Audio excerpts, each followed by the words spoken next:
My mic is turned on. Yes, thank you. I know, it usually is. And then is the clicker turned on and all those kinds of questions. Um, let's go ahead and start with an opening prayer for the message, and then because I need it, and then we'll move through it.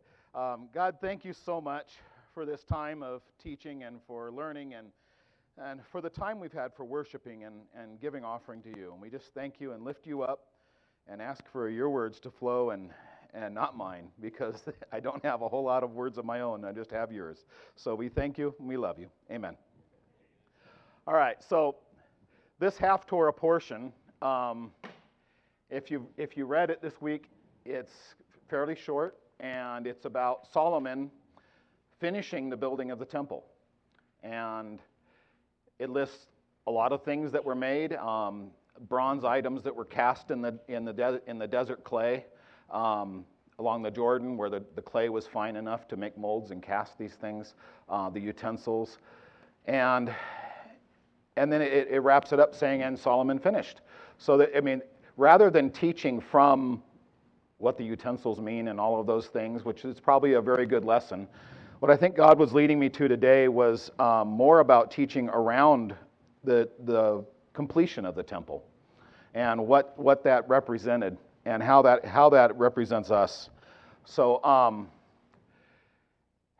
it starts out, if we go back around the whole story, God, Solomon first prayed when he became king. He prayed for wisdom. And God said, because you prayed for wisdom and not for power, for glory, I'm going to fill you with wisdom. And this is a little excerpt here in 1 Kings 5:9, and it depends on which translation you're reading. Some of the translations don't even have this little section, and I'm not sure exactly why. But in the Tree of Life version, it says, God gave Solomon wisdom and discernment in great measure, and a breadth of understanding as vast as the sand on the seashore.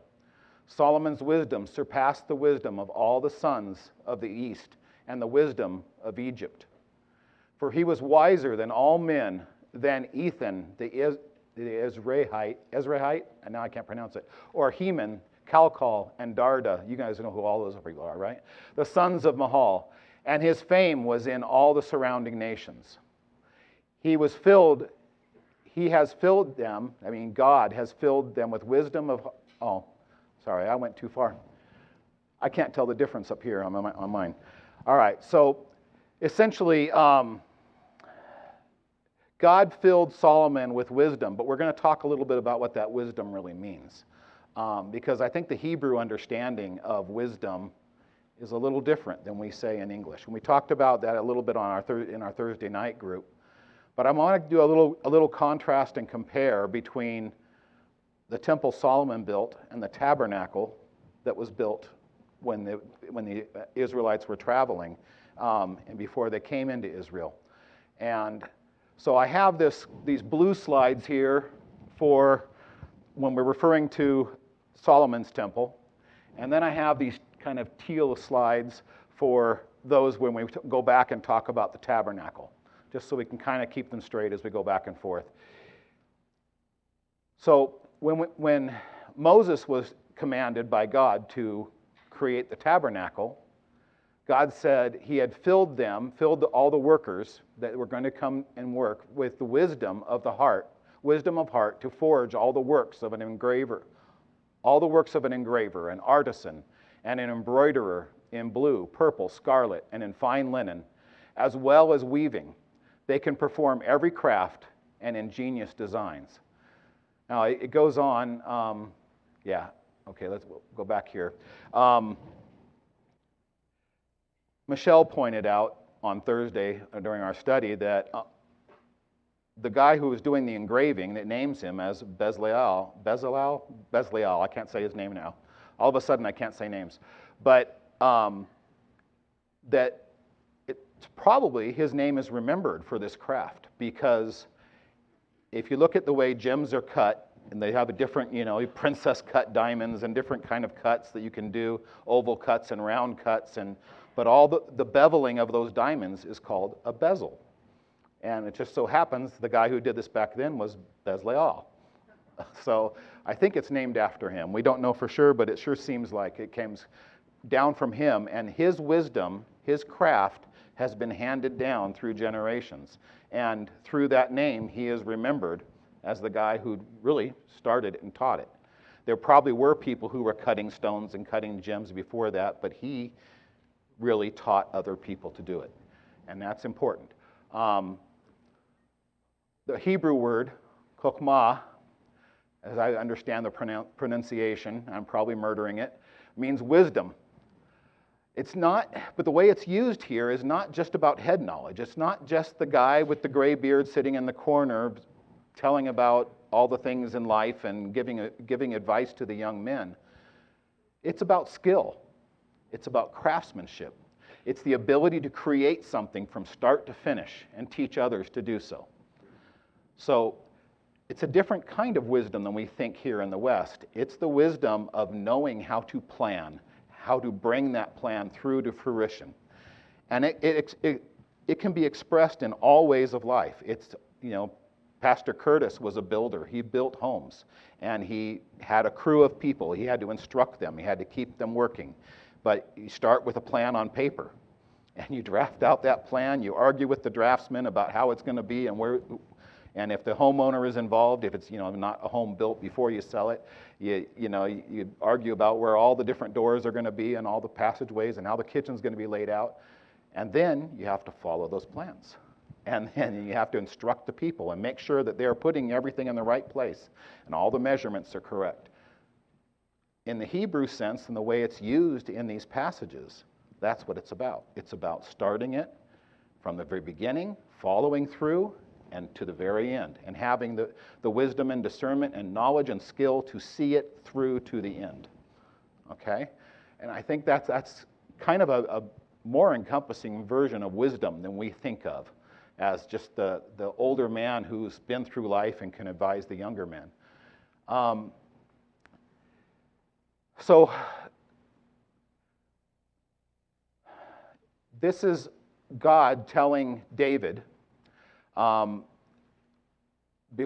before he, I think shortly before he dies, and he's getting older, God says, "It will be that when your days are fulfilled to go with your forefathers or your fathers, I will raise up your offspring after you, one of your own sons, and I will establish his kingdom. He will build a house for me, and I will establish his throne forever." That last line is a little bit outside the teaching, but establish his throne forever. We know of an eternal king from the line of David. Here's another example, just one of many, many, many of the Old Testament pointing to Yeshua. "I will be a father to him, and he will be a son to me. I will not withdraw my loving kindness from him as I withdrew it from the ones who ruled before you."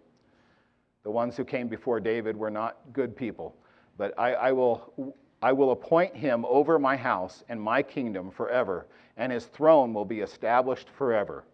The throne of David was established in Yeshua, and Yeshua reigns forever.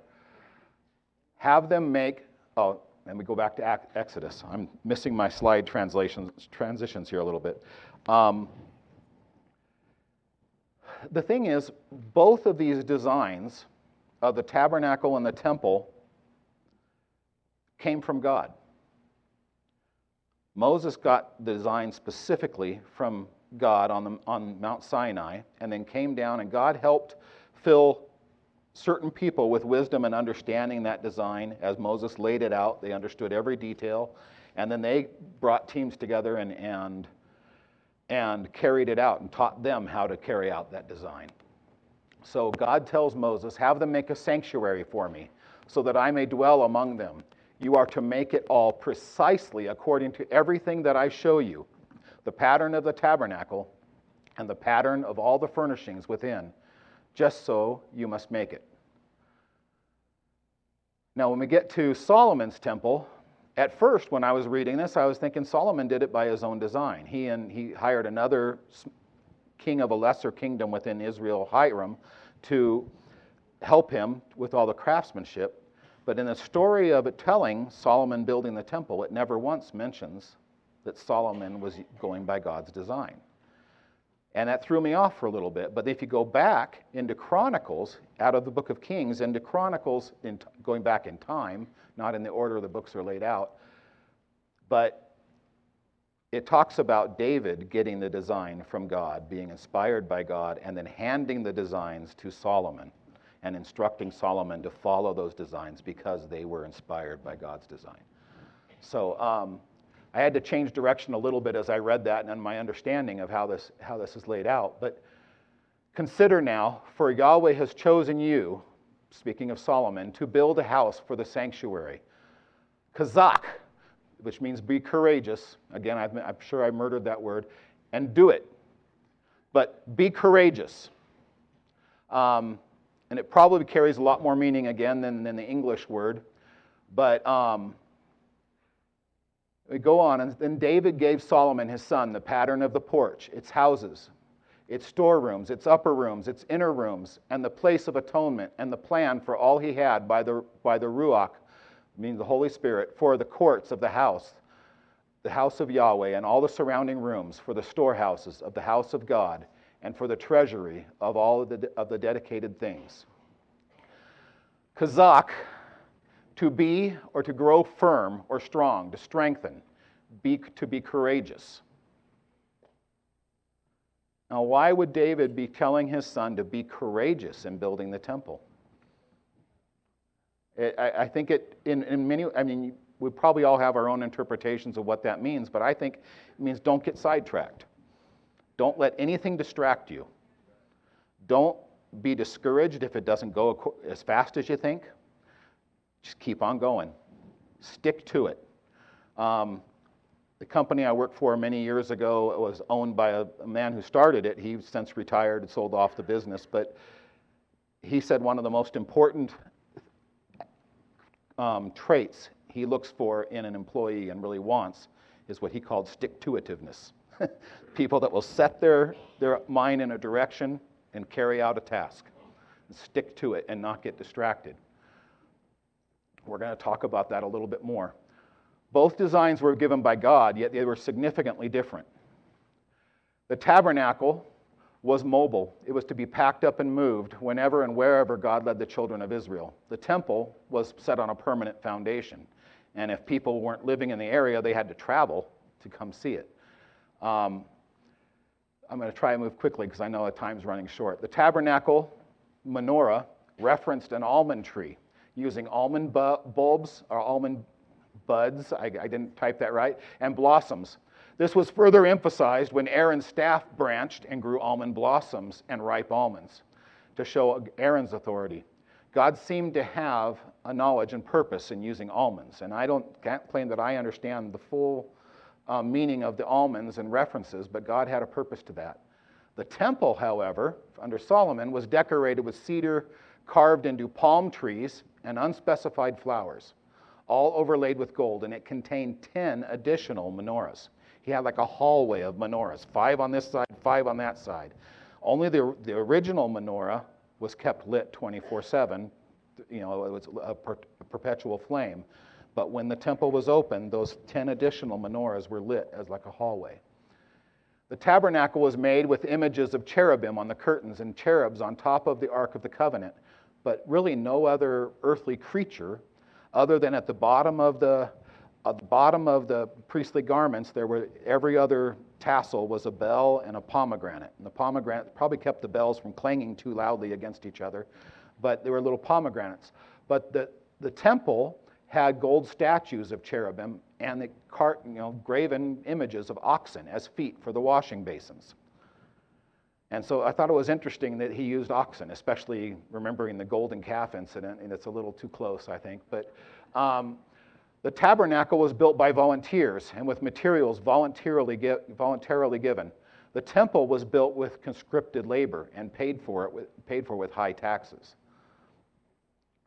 Yahweh spoke to Moses, saying, "Tell the children of Israel to take up an offering for me. From anyone whose heart compels him, you are to take up my offering." It was a voluntary offering for anyone whose heart compelled them to give. And they gave above and beyond and had to be told, "Stop giving, we've got way too much." and people brought so much. But King Solomon also imposed forced laborers from all of Israel. The levy was 30,000 men. He sent them to Lebanon in shifts of 10,000 a month, that they would stay a month in Lebanon and then 2 months at home. Adoniram was over the forced labor. These were people conscripted, drafted into this task, taken from home and saying, well, now you got to work for the king. Solomon had 70,000 porters and 80,000 stonecutters in the mountains, 30 besides Solomon's chief officers that were over the work, 3,300 who supervised the people who were doing the work. So a lot of people working on this, and it took years to accomplish. The temple and tabernacle were quite different, but both were built on God's design. And that's what I want to focus on as we move quickly through this. Now, when the priests came out of the holy place as they were dedicating Solomon's temple, the cloud filled the house of Yahweh so that the priest could not stand to minister because of the cloud, for the glory of Yahweh filled the house of Yahweh. He blessed what Solomon built, and he dwelt in it, and he made it visibly clear to everyone that his presence was there. Then Solomon spoke. Yahweh said that he would dwell in the thick cloud. I have surely built you a magnificent house and a place for your dwelling forever. Or don't you know, moving forward, to tie this all in, 1 Corinthians says, don't you know that your body is a temple of the Ruach HaKodesh, the Holy Spirit, who is in you, whom you have from God, and that you are not your own?